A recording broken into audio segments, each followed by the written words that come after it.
Film dimulai di sebuah loker sekolah dengan dua manusia, yaitu yang bernama David dan Millie.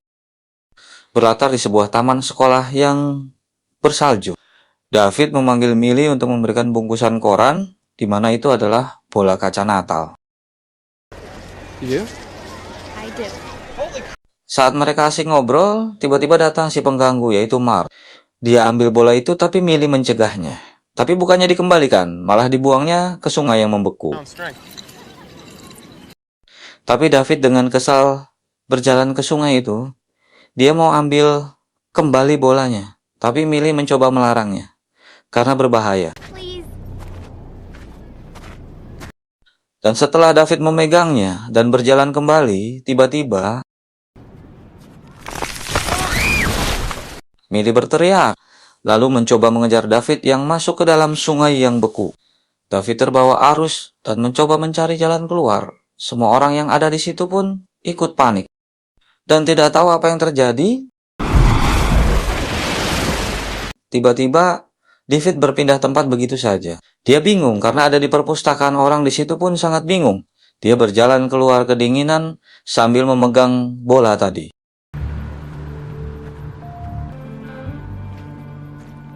Holmes. Dan pada saat David pulang ke rumahnya sore hari, ada bapaknya di rumah dan memarahi David karena pulang telat dan bajunya basah. Lalu David bilang, ini semua karena ulah temannya di sekolah. Just kids at school. Lalu David pergi ke kamar dan menguncinya. Namun bapaknya terus bertanya dan memarahi David hingga bapaknya mendobrak pintu. Tiba-tiba David berpindah tempat lagi ke perpustakaan yang tadi. Dia sangat kebingungan dengan semua yang dialaminya.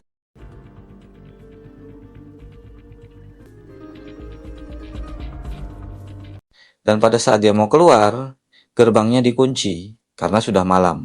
Namun tiba-tiba David berpindah tempat kembali ke kamarnya. And that's when it occurred to me. David mulai sadar hanya dengan ingatannya David bisa berpindah ke semua yang dia mau. Dia ambil uang tabungannya, tidak lupa dengan Millie. David memberikan bola Natal yang tadi dengan menggunakan kekuatannya.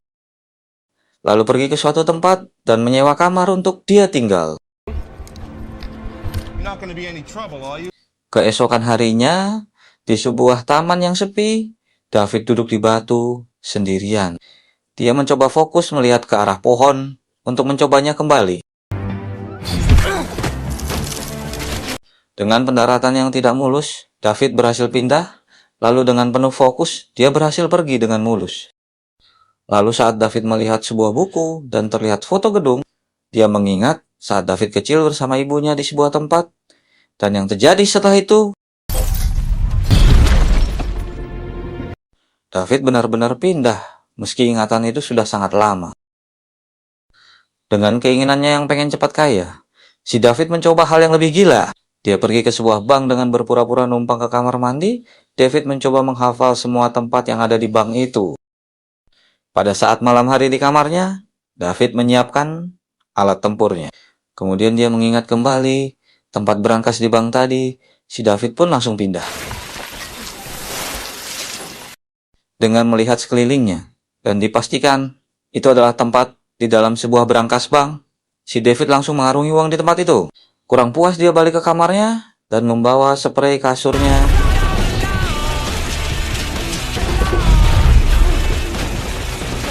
Dengan rakusnya, si David bolak-balik membawa uang. Dengan hitungan menit kasur di kamarnya sangat penuh dengan uang. Tidak berselang lama, pemilik kos datang untuk menagih karena David belum bayar kosannya. Pada esok harinya di depan bank sudah ramai. Polisi sedang olah tempat kejadian perkara. Namun polisi dan FBI pun bingung karena perampokan tidak ada kerusakan sama sekali. Tapi ada salah satu agen ini yang tahu bahwa orang yang telah merampok bank ini dia pernah ke sini. Dan disinilah titik balik si David mulai tercium. Di sisi lain, si David sedang asik menghitung uang haramnya sambil bersantai. Tidak terasa, sudah 8 tahun berlalu, si David masih asik menikmati kehidupan serba kecukupan berkat kekuatan haramnya. Dan pada tempat di dimensi lain, terlihat adegan kejar-kejaran. Ternyata itu adalah agen kepala putih yang mengejar orang yang memiliki kekuatan yang sama, seperti si David. Dan akhirnya si kepala putih pun berhasil menangkap satu orang. Tidak banyak membuang waktu, si kepala putih pun langsung melenyapkannya. Ternyata dia adalah agen pemburu rahasia. Cut him down! Let's get the hell out of here. Tibalah saat si David kembali ke apartemennya. Dia merasakan ada yang aneh. Ternyata benar, kepala putih yang bernama Roland telah mengetahui tempat dan kekuatan si David. We'll get to that. I think I need to talk to my lawyer. Si David pun mencoba berbicara dan berlaga, tidak tahu apa-apa. Tapi si kepala putih sudah tahu semuanya. Dan sekarang David lah yang menjadi buruannya. Sekarang! Oh, I know who you are. Pada saat David mau lari, dia terkena tongkat setrum. Si David tidak bisa berpindah dengan sempurna karena aliran listrik yang membuat kekuatannya lemah. Dan pada adegan inilah, David mencoba melawan. Hard to jump with 1,000 volts of electricity passing through your brain. Berulang kali dia mencoba pindah, namun usahanya selalu gagal. Give me an answer so I can go home. Si David melihat dan punya satu cara untuk lepas dari agen putih. Dia pindah ke belakang tembok untuk melepaskan tali listrik itu agar bisa pergi dari si Roland. Ternyata, si David pergi ke rumahnya yang dulu, tapi bapaknya seolah tahu kalau David ada di kamar. Ketika bapaknya mendobrak pintu, yang ada hanya uang beterbangan. Selain itu, si Roland agen kepala putih menelpon pusat dan mengabarkan bahwa si David berhasil kabur dan meminta bantuan untuk mengerahkan semua pasukan. Lalu si David mencari Millie dan datang ke rumahnya, namun kata ibunya Millie bekerja di luar kota. Setelah menemukan tempat kerjanya, David hanya melihatnya saja dari kejauhan. Sorry. Setelah minum dan melihat Millie, si David langsung keluar. Namun pada saat berjalan, dia berpapasan dengan si Mark. Dia mengenali David, tapi dia tidak mengakui kalau dirinya adalah David. Namun pada saat itu Millie menghampiri mereka dan langsung mengenali. David dan Millie tahu bahwa sedari tadi David memandangi Millie. I am totally 110% cool. Thanks, sweetheart. Huh? A little splash of that. Tapi Mark yang sedang mabuk mencoba menggoda Millie. Dan David langsung hantam si Mark. Disitulah David dan Mark baku pukul. Lalu David mendorong Mark ke bawah dan tiba-tiba David memindahkan Mark ke dalam brankas bank yang dulu dia rampok. Mark ketakutan, bercampur bingung karena kekuatan David. Lalu David kembali ke Millie dan bilang, semua baik-baik saja. You okay? Lalu si David dan Millie pergi ke Roma, Italia. Mereka tinggal berdua dengan bahagia. Lalu Millie mencoba menggoda David dan terjadi hal yang mereka inginkan. Dan di saat mereka mau pergi ke Kolosium, terlihat satu orang di atas bangunan yang mengawasi David. Ketika mereka menerobos masuk, orang tadi sudah ada di dalam. Big Coliseum, guy peeing. This isn't a fashion show. I'm taking. Ternyata dia mau memberitahu David bahwa bukan hanya David satu-satunya yang bisa berpindah tempat. Dan dia juga memberitahu bahwa kita sedang diburu. Dan sebentar lagi mereka akan bertarung melawan pemburu itu yang bernama Paladin. Ketika perlawanan dimulai, orang itu ternyata sudah pro, berbeda dengan si David. Dia masih bisa tertangkap oleh tongkat listrik. Let me know if you guys are getting tired. Dan dia bisa mengalahkan dua Paladin itu sendiri. Ketika Paladin itu sudah terkapar, dia membawanya pergi untuk menghilangkan jejak. Namun, David bisa ikut dengannya karena ada sisa ruang pindah. Came through your jump scare. What do you think you're doing? Setelah berdebat, David pun kembali ke Kolosium dan mau pergi dari sana bersama Millie. Namun dia ditahan oleh polisi. Lalu David dibawa ke kantor polisi untuk dimintai keterangan. I don't know how many times you want me to tell you the same thing. Saat David mau melarikan diri dengan tangan terborgol di kursi, si David ditahan oleh polisi tadi. Lalu dengan kekuatannya David pindah bersama polisi itu, pindah ke kepala piramida Giza di Mesir. Lalu si David pergi ke tempat laki-laki yang tadi dia bernama Griff, David menanyakan apa yang sebenarnya terjadi dengan orang-orang ini.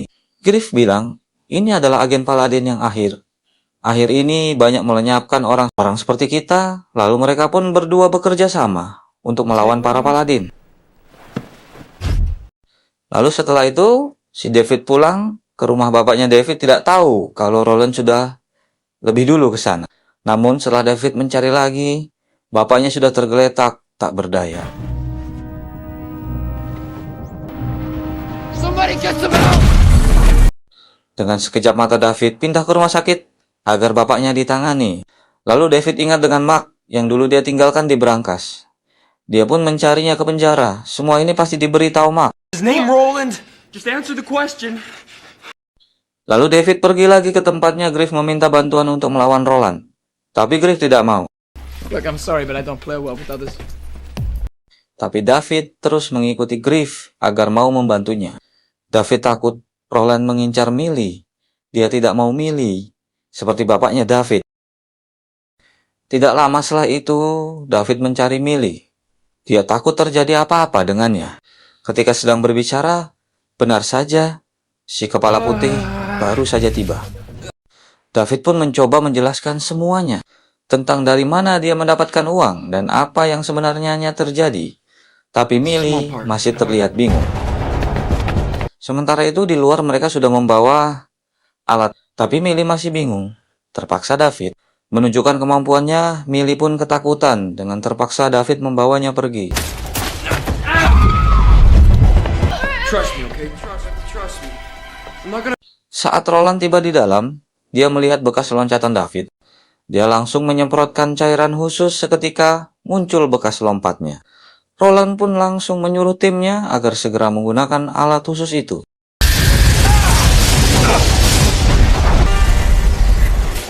Griffin! Pada dimensi lain, David ternyata pindah ke tempatnya Griff dengan membawa Millie. Tapi Griff marah karena itu bisa membahayakan mereka semuanya. Iya. Griff pun mencoba pergi untuk melihat tempat David datang. Sementara itu Roland sedang melihat mesinnya bekerja. Lalu Griff pun menyadari sesuatu. Mereka pun langsung sembunyi. Benar saja, kepala putih bisa menyusul dengan alat itu. Saat Roland tiba, dia tidak melihat siapapun. Namun Millie sedang berjalan sendirian di tengah gurun. Saat David sedang sembunyi, dia melihat foto ibunya. Namun, saat hendak mengambilnya, dia terkena kabel listrik kepala putih. David tertangkap. David mencoba negosiasi, namun kepala putih tetap akan mengeksekusinya. What if I'm different? I'm different! Sebelum semuanya terjadi seketika, datanglah si Griff dengan membawa penyembur api. Lalu Griff melawannya dengan kekuatan penuh hingga Roland terpental. Tak berhenti di situ. Griff pun pergi ke perkotaan, lalu balik lagi dengan membawa mobil bus. Tapi Roland mampu menghindarinya. Dia pun terperosok, dan di situ David masih terikat yang sedang dibantu oleh Millie. Roland pun menyerang kembali, namun Griff kembali muncul. Tapi Roland berhasil menghindar dengan melewati portal ke rumah David. Griff mengejarnya, tapi Roland di sana sudah siap. Griff pun dihajar. Di sisi lain, Millie yang sedang menolong David berhasil memotong talinya. Tidak lama Griff muncul, namun setelah itu Millie tertarik kabel dari rumah David. Roland pun berhasil menangkap Millie untuk menarik mereka, tapi Griff sedang menyiapkan bom untuk menjebak Roland dan timnya. What? Roland's in there with his whole army. Millie's in there. Tapi David dan Griff malah berdebat tentang ide Griff untuk menjebak Roland dan pasukannya. Karena itu nyawa Millie juga akan terancam. Lalu David pun membawa bom itu pergi. Griff pun kesal. Lalu dia mengejar David. Setelah tiba, ternyata bom itu sudah dijatuhkan David. Hingga akhirnya mereka pun saling adu kekuatan sampai di atas piramid hingga jalan raya. Griff masih terus mengejar David hingga sampai di atas gedung yang penuh orang. Ternyata Griff mau merebut pemicu bom itu. Lalu David membuangnya dari atas gedung. Griff pun mengejarnya, tapi David tidak mau kalah. Dia ikut turun juga, dan mereka jatuh di kolam renang yang penuh dengan penyu. Lalu David pindah ke kutub utara yang akan membuang pemicu itu. Tiba-tiba Griff muncul dengan mobil dan pindah lagi ke medan perang.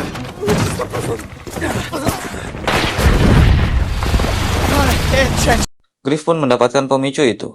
Lalu dia menghampiri David di tengah peperangan sambil mengejek David. Well then, brother. Tidak lama berpikir, David langsung memindahkan Griff ke tower. Dengan tegangan tinggi, Griff pun tidak bisa berpindah lagi. Griff pun minta tolong agar dilepaskan, tapi David langsung pergi. Lalu David pergi mencari Millie. Dia melihat Millie masih terikat. David mencoba menyelamatkannya, tapi Ronald seketika datang dari belakang.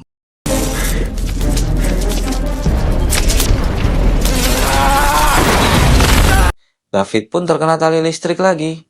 Dia mencoba pindah dengan kekuatan penuh, hingga kamar itu pun retak. Only God should have.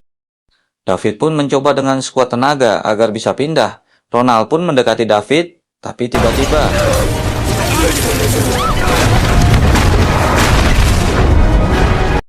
mereka pindah semua. Begitu juga dengan ruangan itu.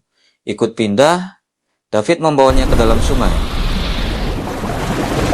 Ketika semuanya tenggelam, Millie mencoba berenang menghampiri David lalu. David membawanya lagi pindah ke perpustakaan yang ada di awal cerita. David pun pingsan. Millie mencoba membangunkan David. Namun setelah Ronald keluar dari puing-puing dan segera menangkap mereka, Stay here, okay? dengan cepat David memindahkan Millie. Lalu David kembali dan langsung membawa Ronald pergi.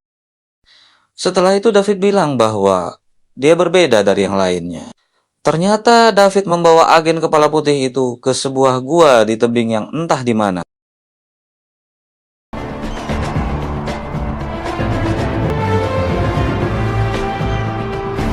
Di sini David sedang berjalan ke sebuah rumah. Dia berbicara dengan seseorang wanita. David seperti sedang mencari seseorang. Tidak lama muncul seorang ibu-ibu menghampiri David. David pun masuk, lalu mereka mengobrol. Ternyata wanita itu yang ada di ingatannya David waktu kecil yang ternyata itu ibunya. Dia meninggalkan David sedari kecil.